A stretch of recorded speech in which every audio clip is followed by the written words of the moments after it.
What is going on, people? It's your friendly neighborhood B Monstrosity here. And of course, E3 is over and done with, and a lot of people are making decisions whether or not they should go with the PS3 or the Xbox One. Well, I want to give you my 2 cents. Okay? Now, it's no surprise that I play on Xbox, and I'm rather biased to Xbox.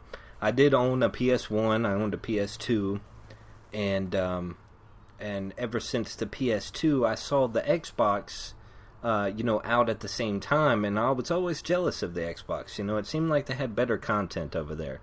But, that just might have been a perception at the time. However, there's a lot of PS3 people that actually say that Xbox 360 is better than PS3. Now, that doesn't mean that it's the same decision of all the PS3 people, but I don't know about that, okay? But however, what I'm getting to is that whenever the PS3 first came out, there was a lot of people out there saying PS3 is better. Oh, by far PS3 is better. It's more powerful, this and that. And then a lot of people came to the point to where they actually thought the 360 was better. In my opinion, it seems the same way in this case right here. Just in my opinion, I know there's a lot of people out there, a whole lot, probably the majority of the people are looking at the PS4 right now as the way to go. However, I'm still looking at the Xbox One. And I'll tell you why. Okay, first of all, Xbox One, why are they calling it the Xbox One? Because they're trying to make it the all-in-one system. Like, one love, one's life, or whatever. Anyways, they're trying to make it everything all in one. As in, you turn on the Xbox and you go and you watch movies, you watch TV shows, you play games. It's basically, it would consume your life, is what they're trying to tell you. But, okay, so let's back up a little bit. Now, I've heard some people say that the PlayStation 4 is more powerful, and I'm just not seeing the evidence of this. Please leave a comment down below if you know something that I don't know. But looking at the specs of both of the systems, they look pretty fucking dead even.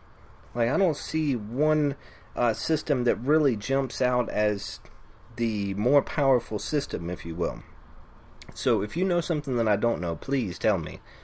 Because I see they both have, 500 gigabytes of memory, and they both have 8 megabytes of RAM. Both of them do. This is shit I don't know, but looking at it on paper, it looks like they're both equal as far as the power goes. Okay, now Xbox, okay, it's got a lot of people up in rage about certain things that they're doing. One thing that I don't understand, and this is really the only issue that I have with Xbox at the moment, is why you have to have the Kinect plugged in at all times. I don't really understand that. Yes, it is kind of freaky. Hopefully Xbox will do something to fix this issue, because I just do not see a need of it being on at all times. Okay, another thing, the price point. Yes, PlayStation is $100 cheaper than the Xbox. However, the Xbox comes with the Kinect, okay? And I would say that the Kinect is pretty much worth $100, alright? Now, contrary to popular belief, the PlayStation 4 does not come with that little camera that you see in all of the pictures. It's just the console and the controller, from what I understand. Okay, please correct me if I'm wrong. Okay, but that camera, apparently, it doesn't do what the Kinect does. The Kinect is actually motion tracking, like you could actually play games, wave your hands around, play fighting games, punch into the air, and it's actually an element of actually playing games, which my kids love this, me and the whole family, with the Kinect that we have on 360, we'll do bowling games, we'll do tennis games, it's a shitload of fun, I don't play it all the time, but it's a shitload of fun. So for $100 extra bucks, them throwing in the Kinect, whatever the fuck camera, I could see that, okay, as the difference in the price, $100, okay? Would I rather spend $100 less and not get the Kinect? Yes. But they threw in the Kinect, so I could see the difference in the price. Okay, now this always gotta be on in order to play games. Basically, what it is that you can't play a game offline unless you sign in online at least once every 24 hours. So in order to play a game by yourself offline, you still need to sign in once every 24 hours. Now, this has a lot of people in an uproar. However, my Xbox always stays connected to the internet, so it's not an issue for me. That somebody brought up soldiers overseas, in their downtime, they would play video games, and yes, I could see a major issue with that with them.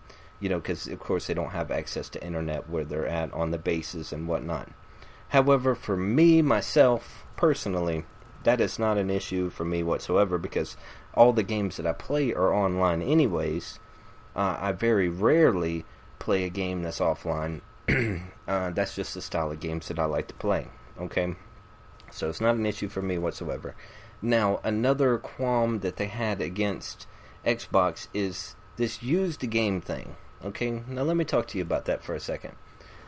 First of all, my old Xbox kind of fucked up, alright? It's really old, by the way. But every time I put a disc in it, it'll scratch up the disc. So what I've had to do is actually download games online now. And every time I want a new game, I'll just sign on to Xbox, I'll go into the on-demand portion of it, and I'll actually download a game and buy it that way. And what I think a lot of people don't understand is this is the future, okay? Downloading a game onto your hard drive or downloading a game into the cloud, file share, whatever-ish, is the future. I mean, is there really a need for us to go down to the store and buy a disc? Isn't that kind of old school at this point? In the digital era?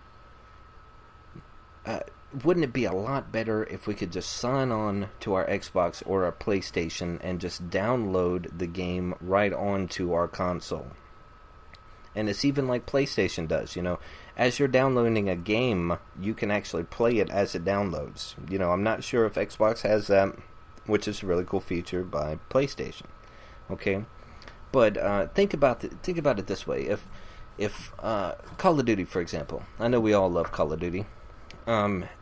If it releases midnight, and you could just hit a button at midnight, and it'll automatically start downloading, and perhaps you can play it while it's downloading, you can have it at midnight exactly. You don't have to go stand in line at a fucking store somewhere, and be out there looking like a jackass, because you got a bunch of fucking nerds surrounding you, and you're the only cool-ass motherfucker there. Haha. Anyways, you know what I'm saying. So that is the future, people. So, and when you download games into your console, you're not exactly going to be able to go in there and suck it out and hand it to one of your buddies and he'll be able to play it. It just doesn't work that way. So if you want to go old school and go down and buy discs and shit, then yeah, that might be an issue with the Xbox. It's not for me personally, because I don't personally loaned out games to friends and whatnot. And it's not that I, don't trust them or anything. It's just, it never happens. Generally the games that I buy, I'm playing constantly, like Call of Duty. I'd be damned if I loan out my new Call of Duty disc, because I'm still playing it, So that's really didn't come into an issue for me, personally. But hey, maybe some people have a problem with that. I think what it really boils down to is that somebody already said this on a video that I watched, but he said that if you like playing single-player games, then PlayStation is the way to go. If you like multiplayer games, then Xbox is the way to go. And I personally really agree with that opinion, okay?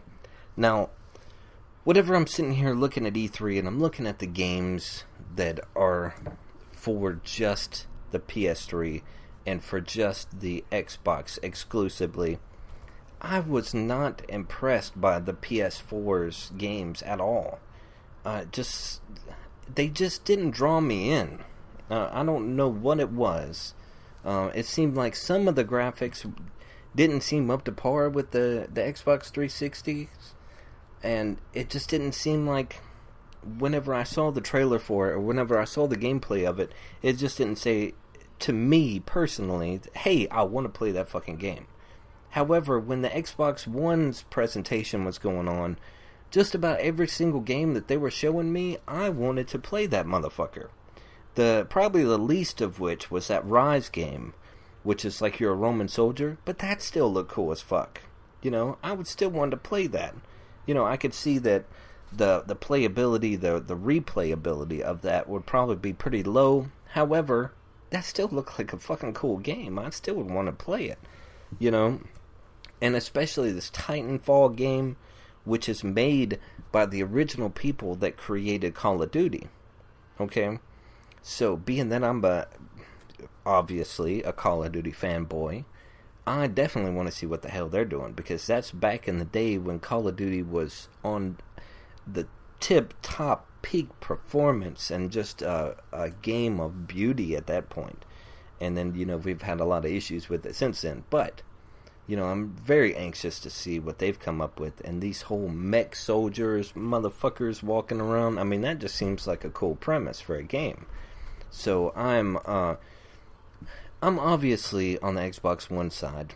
Yes, a lot of people have issues with it, but the issues that they have with it don't really affect me personally. You know, I already download my games, and I can't share them with my friends, even if I were to share my games with my friends in the first place. However, in Xbox One, it says you can give your game to one friend, you know. So that might be a reason for me to give one of my games to one of my friends, you know. Whereas right now, I just go back into the store and I trade them back in, you know. So if you're the type of person that goes and trades them back in, yeah, you might be at a disadvantage there.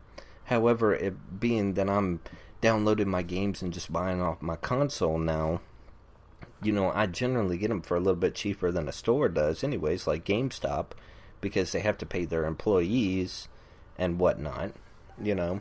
So, like, for example, I bought Dead or Alive 5 for $39.99. You know, if I go into GameStop, you know, how much would I pay for it there? You know, maybe a little bit more, maybe the same price, who knows. But the point being is that the qualms that a lot of people have with the Xbox One, I don't personally have. And I personally think that the games that they show during E3, I would much rather play those games than I would play the PS4 games.